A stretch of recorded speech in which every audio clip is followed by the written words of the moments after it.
بسم الله الرحمن الرحيم. الحمد لله على نعمة الغيث. فهذا يوم 20/6/1434 هجرة في الجزعة برنيه، إعداد وتقديم دحيم الحماد.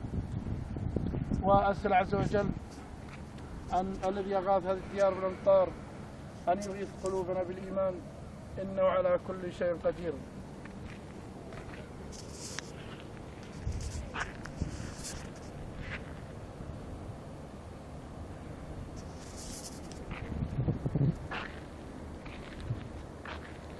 قال الله عز وجل: ونزلنا من السماء ماء مباركا فأنبتنا به جنات وحب الحصيد والنخل باسقات لها طلع نضيد رزقا للعباد وأحيينا به بلدة ميتا كذلك الخروج. وقال عز وجل: إن الله عنده علم الساعة وينزل الغيث ويعلم ما في الأرحام وما تدري ماذا تكسب. إن الله عنده علم الساعة وينزل الغيث ويعلم ما في الأرحام وما تدري نفس ماذا تكسب غدا وما تدري نفس بأي أرض تموت إن الله عليم خبير.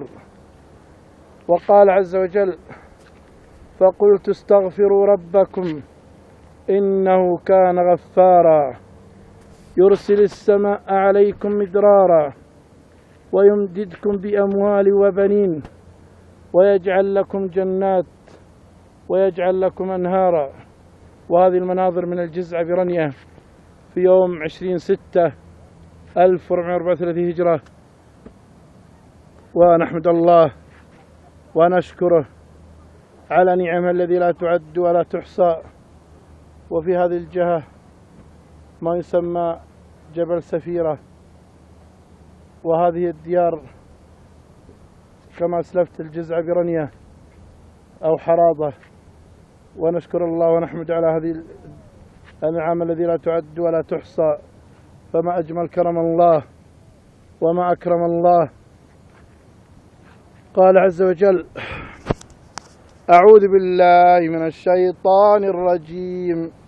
فقلت استغفروا ربكم إنه كان غفارا يرسل السماء عليكم مدرارا ويمددكم بأموال وبنين ويجعل لكم جنات ويجعل لكم أنهارا.